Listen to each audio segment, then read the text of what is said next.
Meanwhile, one of Canada's top spy agencies, known as the Communications Security Establishment Canada, is facing a lawsuit for violating privacy rights of citizens. The lawsuit was filed by BC Civil Liberties Association and the Open Media Organization, who argue that the broad and unchecked surveillance of Canadians directly violates the country's constitution. Steve Anderson is the executive director at Open Media, and he filled me on how this lawsuit came about.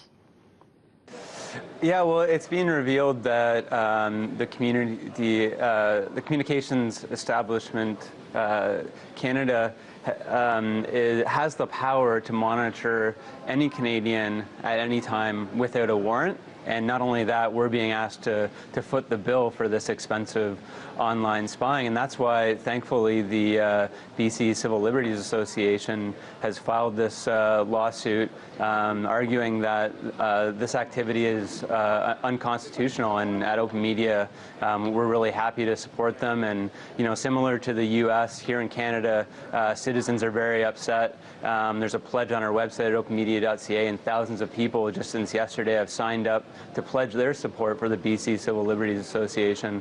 You know, I'm hopeful that the government will listen, but so far they haven't said much on this, and there's very little accountability or transparency with this issue.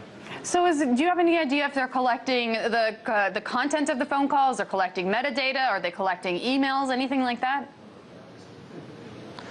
Yeah, well, they're definitely collecting metadata, so that could pinpoint, you know, where someone is, you know, who people are meeting with, that sort of thing.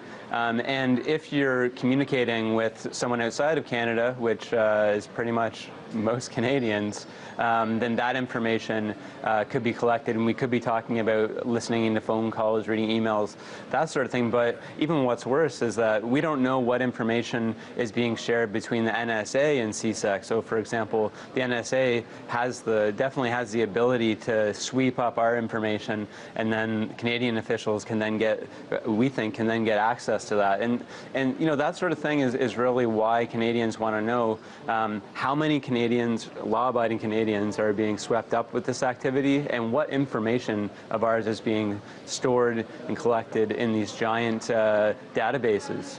Absolutely. I'm sure a lot of people would want to know the answers to those questions. So let's talk about this lawsuit. What are they suing for, and what are we hoping to achieve here?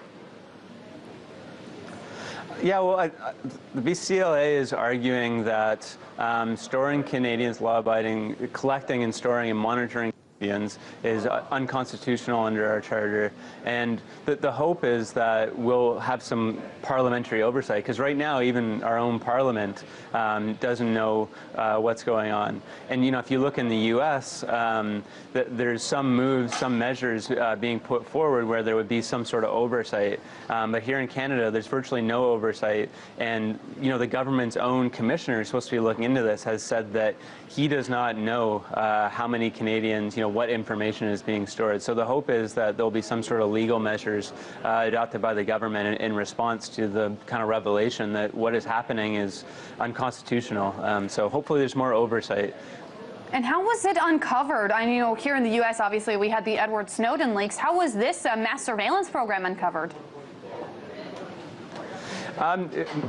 More or less, it was uncovered by the Snowden releases as well. There's been, for example, it's been in the news recently because it was revealed that CSEC is really becoming out of control and is actually engaging in industrial espionage with our allies in Brazil. And so those sorts of revelations and others have come out, and I think that's why the BCLA has gotten involved and engaged. I mean, if you look at the U.S., there's a rally this Saturday that we're actually involved there in Washington, D.C. with the Stop Watching Us coalition, and people are really upset with the revelations that have come up from Snowden. And I think it's very similar up here in Canada, where the more Canadians learn about this, the more they learn about their privacy being invaded, the more they learn about how CSEC is kind of secretive, expensive, and out of control, the more people are demanding oversight and accountability. And we have a little bit less than a minute left, but I have to ask you, what can the American public take away from this lesson, from this lawsuit in particular, about how Canadians are reacting and handling it? Yeah, well, I think that people in the U.S. can take away that Canadians are basically with them and being very upset about the spying that's going on. I'm really happy that people in the U.S. are calling for the NSA to be reined in because we're swept up in that surveillance too. And I think people up here as well are trying to do our part to make sure that our spy agency is reined in and there's more accountability, because really Americans could be swept up, their data could be left out, available to cyber criminals, leaked to others. And so hopefully if people on both sides of the border continue to speak out on these issues, we'll rein in the spying on both sides. Steve Anderson, Executive Director at Open Media, thank you so much. Thanks for having me.